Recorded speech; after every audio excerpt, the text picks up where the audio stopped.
Bismillahirrahmanirrahim. Assalamualaikum warahmatullahi wabarakatuh. Alhamdulillah. Allahumma salli wa sallim ala sayyidina Muhammadin bil lisani jami'ati fi hadratil wasi'ah.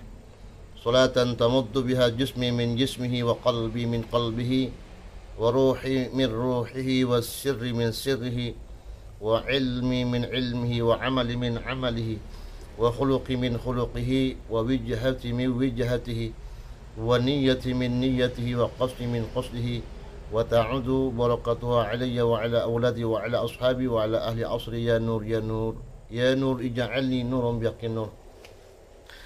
Sahabatku dimanapun kalian berada, alhamdulillah di kesempatan kali ini saya ingin mengajak kalian untuk menonton video ini sampai selesai biar tidak gagal faham bahwa menurut penelitian Gus Islah Bahrawi di mana yang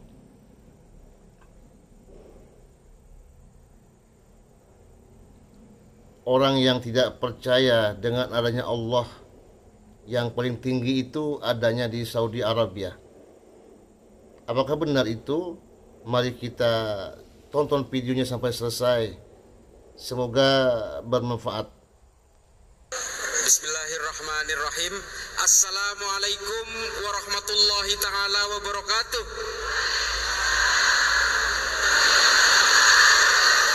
Allahumma salli ala Sayyidina Muhammad wa ala ali Sayyidina wa maulana Muhammad. Angka orang yang tidak percaya adanya Allah itu paling tinggi di Saudi, di Arab Saudi. 5 dari 300 orang Saudi mengaku tidak percaya kepada Rasulullah dan tidak percaya adanya Allah. Kok bisa? Saudi loh. Kenapa itu?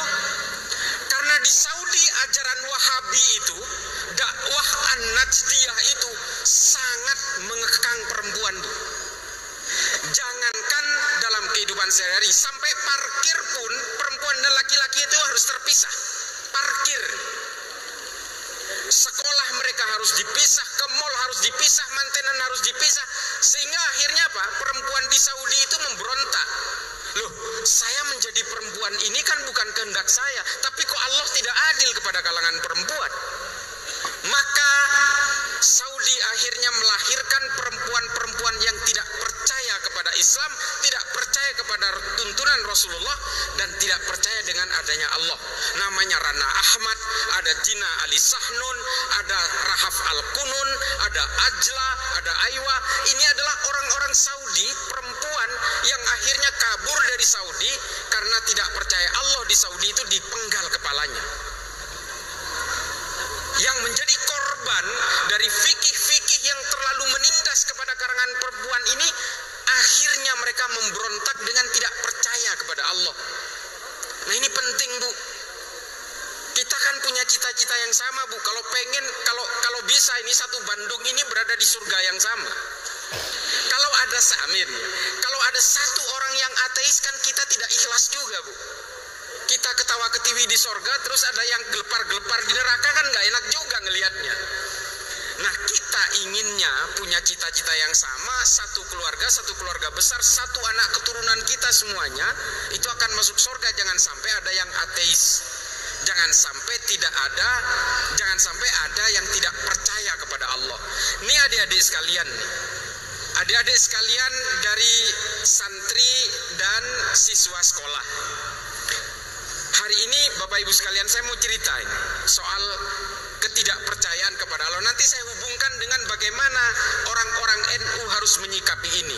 Kalangan Nahdien harus mengikuti pola-pola supaya Islam itu tegak kembali dalam ilmu pengetahuan. Ini penting.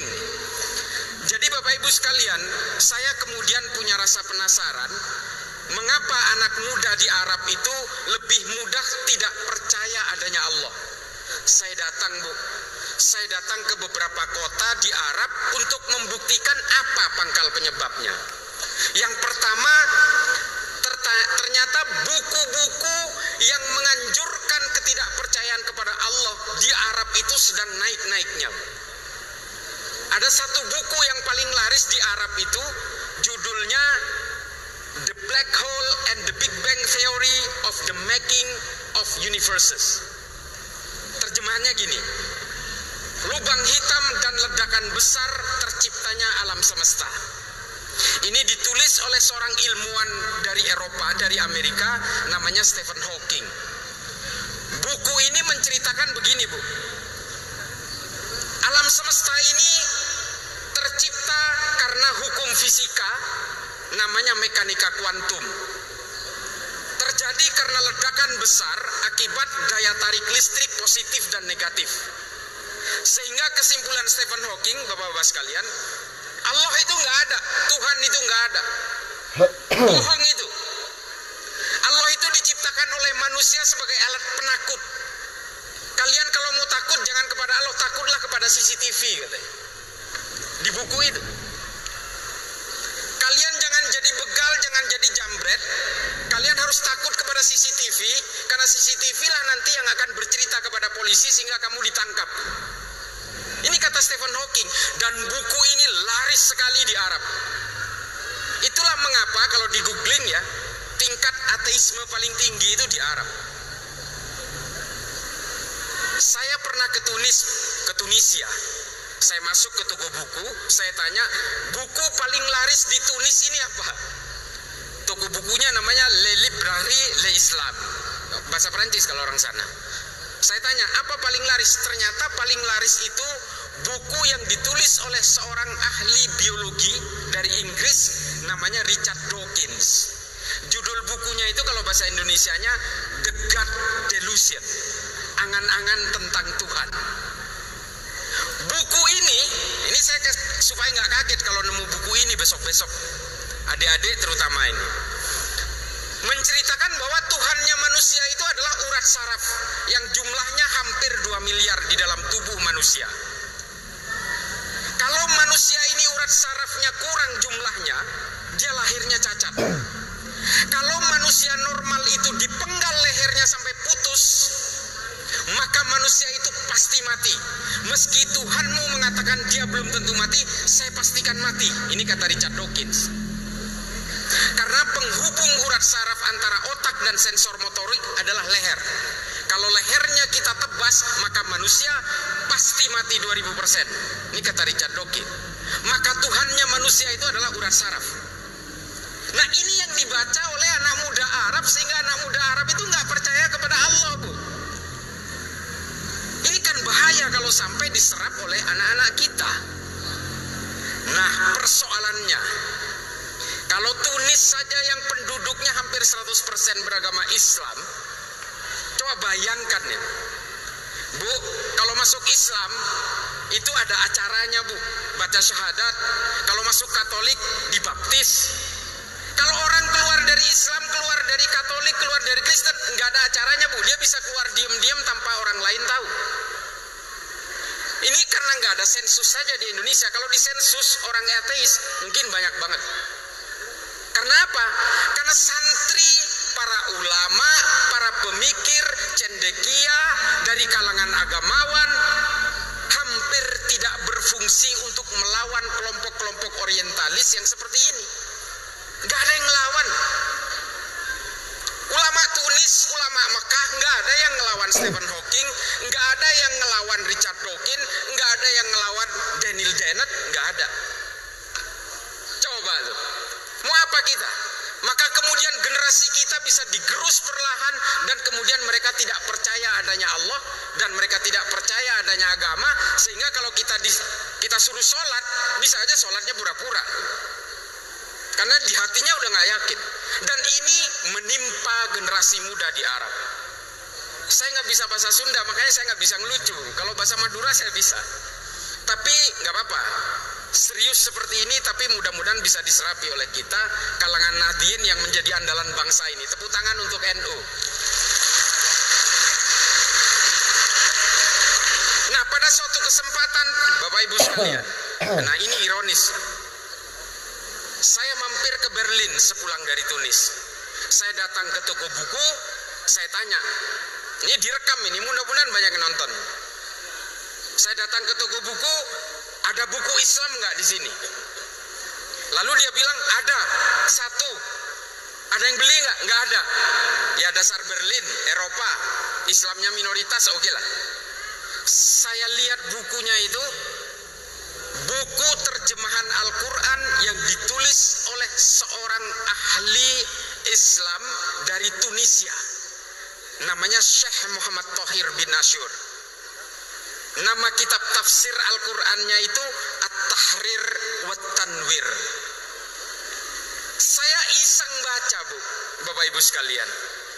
Ternyata di dalam kitab tafsir dari Mufassir Syekh Muhammad Thohir bin Ashur ini, saya temukan konsep penciptaan alam semesta oleh Allah yang terjadi karena ledakan besar akibat petir dan hujan. Coba, ini kan listrik, Pak. Sama kurang lebih dengan teorinya Stephen Hawking dalam Big Bang Theory tadi. Yang disebut oleh Syekh Muhammad Thohir bin Ashur itu al-ittisal wal infisal, penyatuan dan pemecahan. Ulama kita nggak ada yang membahas ini. Makanya ajaran-ajaran yang tidak percaya Allah seperti Stephen Hawking dan Richard Dawkins tadi merajalela di Arab. Karena apa? Ulamanya diam. Ulama-ulama Saudi terutama malah sibuk dengan fikih-fikih recehan, furu'iyah, ikhtilaf yang sudah dibahas berabad-abad nggak ada kunjung habisnya. Mereka malah lebih sibuk untuk mengharamkan maulidan, mengharamkan musik, mengharamkan wayang golek. Mereka lalai untuk menanamkan akidah kepada generasi-generasinya. Ini loh, mereka lebih sibuk untuk menyerang sesama muslim karena hanya perbedaan-perbedaan tafsir. Ini kerjaan Wahabi ini. Mereka lalai kemudian memikirkan generasi Islam supaya Islam kembali kepada ilmu pengetahuan. Yang mereka perebutkan adalah otentisitas.